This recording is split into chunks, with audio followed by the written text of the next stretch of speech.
इधर देव राजेंद्र ने चढ़ाई कर दी, कयाधु रानी को हरण करके लेकर के चला। नारद जी आए। नारद जी जिस समय रास्ते में मिले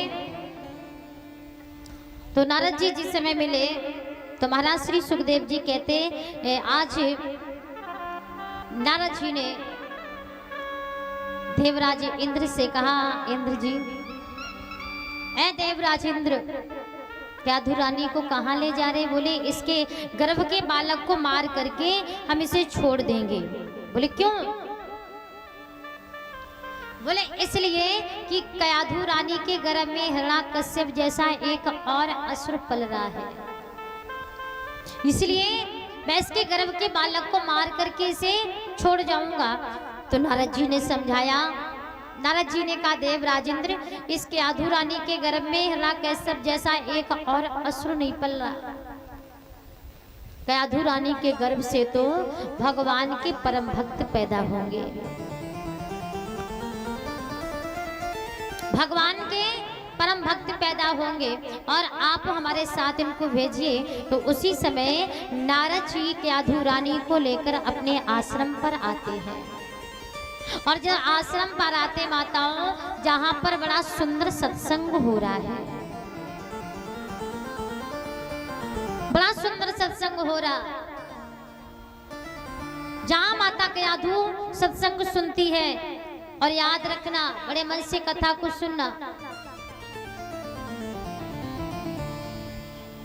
आप सभी मुझे देखिए और मुझे ही सुनिए। महारानी कयाधु जी गर्भकाल की अवस्था में कहाँ है? संतों के साथ आश्रम पर, जहां पर संतों का सत्संग सुन रही है। कहते हमारे शास्त्र कहते हैं कि गर्भकाल की अवस्था में माताएं जैसे संयम नियम का पालन करती हैं, उनके घर में वैसी बोलते जरा संतानें पैदा हुआ करती है। इसीलिए कहते हैं कि गर्भकाल की अवस्था में माताओं को क्या करना चाहिए? क्या करना चाहिए? बोलो, बता रही, झगड़ा करना चाहिए? नहीं नहीं नहीं, गर्भकाल की अवस्था में कथाएं सुनना चाहिए, सुंदर सुंदर राजाओं के इतिहास सुनना चाहिए। रामायण पढ़िए, गीता पढ़िए, भागवत जी की कथा पढ़िए, सुनिए, भजन करिए, रामायण देखिए, टीवी सीरियल मत देखिए, अच्छी अच्छी पुस्तकें पढ़िए। तो आपके घर में कैसी संतानें पैदा होंगी? कहते आपके घर में अच्छी संतानें जन्म लेंगी। वीर वीरांगनाओं का चरित्र पढ़िए, आपके घर में वीर पैदा होंगे। भगवान ने राम जैसी संतान बनाने का प्रयास कीजिए, लक्ष्मी बाई जैसी बेटी बनाने का प्रयास कीजिए। और कहते हैं कि जिसका गर्भाधान संस्कार बन गया तो समझ जाइए कि आपकी संतान अच्छी पैदा होगी। और कहीं ना कहीं माता पिता इसी बात पर ध्यान नहीं देते हैं। और जब संतानें कहते घर में अगर गलत पैदा हो जाती, तब कहते पता नहीं मैंने कौन से कर्म खराब किए। कर्म नहीं खराब किए, कहीं ना कहीं आपने संस्कार देने में भूल कर दी। और कहते हैं गर्भकाल की अवस्था में, इसीलिए कहते कि माताओं को हमेशा अच्छे विचार, अच्छी भावनाएं, शुद्ध आचरण, और जब ऐसे भाव रहते हैं तो घर में भगवान के भक्त पैदा होते हैं। और मेरी माताओं, मेरी बहनों, बड़े मन लगा करके कथा को सुनना।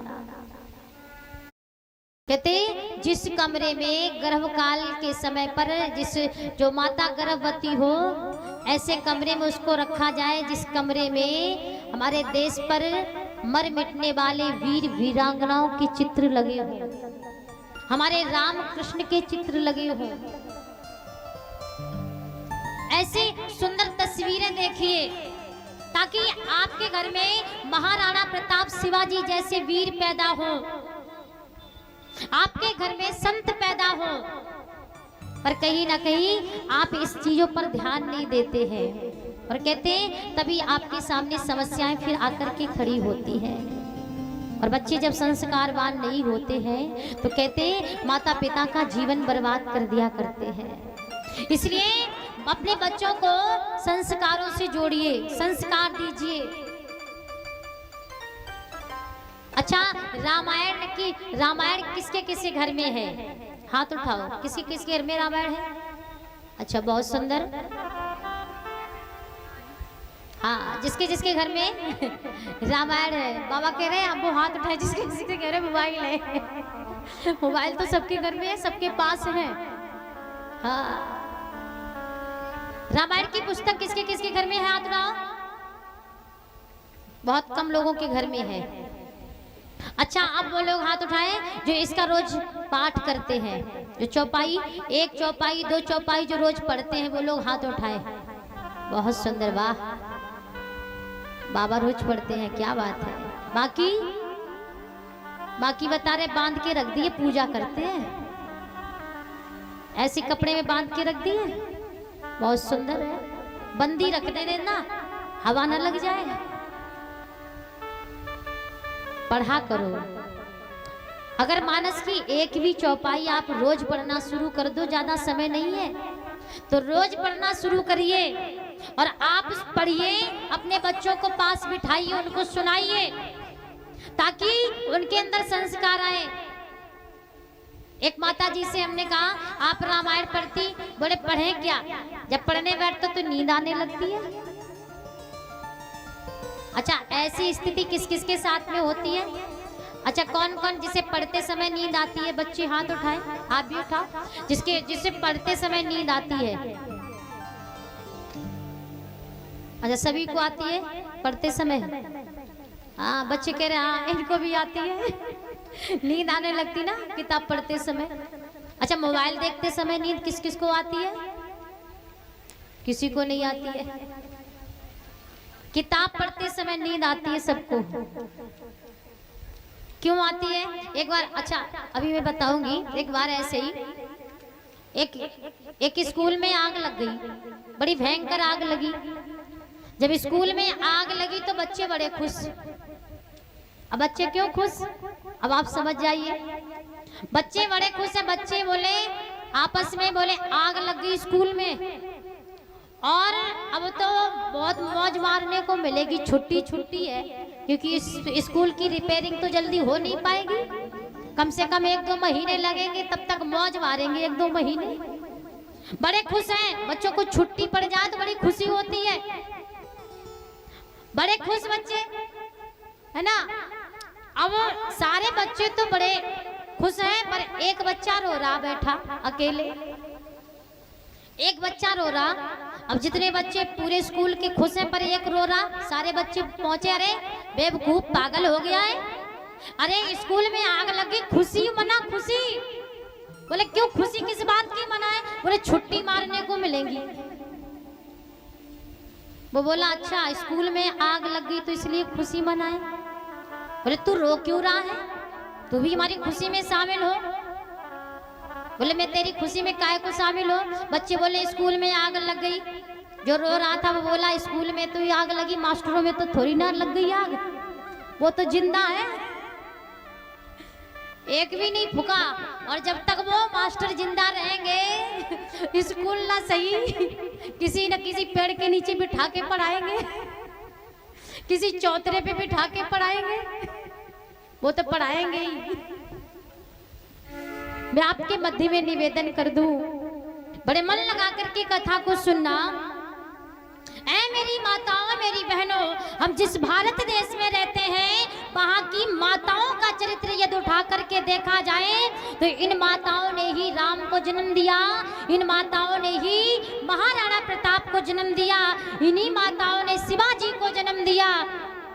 कभी कभी अपने इतिहास को पढ़ लिया करो, कभी कभी पढ़ा करो। हमारे देश की माताएं कैसी वीर बहादुर थी, जानने की कोशिश की। कभी रानी पद्मिनी का नाम सुना आपने? पद्मिनी का नाम किस किसने सुना? और पद्मिनी के बारे में किस किसने पढ़ा? हाथ उठाओ। बाबा जानते हैं, हाँ क्या बात है। महारानी पद्मिनी के बारे में किस किसने, बाकी माताओं को देखो जानकारी नहीं है। अब बताओ, महारानी पद्मिनी कहते हैं इतनी सुंदर थी, इतनी सुंदर थी, हमारे देश की नारी थी, बहुत सुंदर थी रानी पद्मिनी।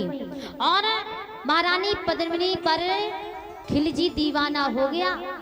और अलाउद्दीन खिलजी जिस समय पागल हो गया तो कहते हैं महारानी पद्मिनी को पाने के लिए उसने बड़ा प्रयास किया।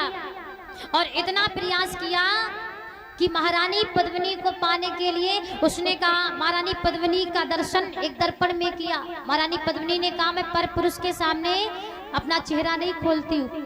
पर खिलजी, उस समय मुगलों का शासन था, तो पद्मिनी आईने के सामने, शीशे के सामने खड़ी हो गई। और जिस समय उसने देखा तो दांतों तले उंगली दबा ली, इतनी सुंदर थी। और इतना ही नहीं, महारानी पद्मिनी ने कहते हैं अपने जीवन की आहुति जब दी तो कहती उस वीरांगना के साथ में 14,000 हमारे देश की नारियां और आग में जल कर के मरी थी। महारानी पद्मिनी जिस समय आग में जल कर के मरी, धू धू करके आग जल रही, और जब आग जल रही है तो कोई भी नहीं है। खिलजी पहुंचा दौड़ करके, तो उसने देखा कि आग जल रही है धू धू करके, आसपास कोई नजर नहीं आ रहा है, एक बूढ़ी माता बैठी है। अलाउद्दीन खिलजी पहुंचा और कहा, ए बुढ़िया, पद्मिनी को तूने देखा? वो बूढ़ी माता कहती हाँ देखा। बोले कहाँ है? बोले इस आग में है, पकड़ ले, पा लेंगे। तिलमिला गया गुस्सा के मारे, और जिस समय तिलमिलाया और कहा पद्मिनी आग में जल गई, बोले हाँ। तो बुढ़िया ने कहा अकेले पद्मिनी नहीं जली है, अरे पागल, अरे मूर्ख, अरे धूर्त, पद्मिनी के साथ में 14,000 और भी जली हैं। और पद्मिनी की बात छोड़, तू पद्मिनी की राख को भी छू नहीं पाएगा। अलाउद्दीन खिलजी ने कहा तो हमें ये बता, मरने से पहले पद्मिनी हमारे लिए कुछ कह करके गई है? बूढ़ी माता ने कहा कहकर कोई तो नहीं गई है, लेकिन मरने से पहले दीवार पर कुछ लिख रही थी, कुछ लिख के गई तेरे लिए, पढ़ ले जा करके। और जिस समय मेरी माता अलाउद्दीन खिलजी गया, दीवार पर लिखा हुआ पढ़ा, तो रानी पद्मिनी लिख करके गई थी, अरे अलाउद्दीन खिलजी, पद्मिनी सी सूरत तो खिलजी पा नहीं सकता, पद्मिनी सी सूरत तो खिलजी पा नहीं सकता, और ये भोजन शेर का है कुत्ता खा नहीं सकता, ये भोजन शेर का है कुत्ता खा नहीं सकता। ये हमारे देश की माताओं का चरित्र हुआ करता, ये हमारे देश की माताओं का चरित्र था। ऐसी रूपवान, ऐसी चरित्रवान माताएं हमारे देश में वीरांगनाएं हुई, और आज हम उनके इतिहास को पढ़ना भूल गए। उनके जीवन चरित्र को पढ़ने के लिए हमारे पास समय नहीं है। मोबाइल में ही सर्च कर लिया करो रानी पद्मिनी की कहानी, झांसी वाली रानी की कहानी, बच्चों को पढ़ाया करो, बेटियों को पढ़ाया करो, इन्हें सुनाया करो। ये हमारे देश का इतिहास रहा।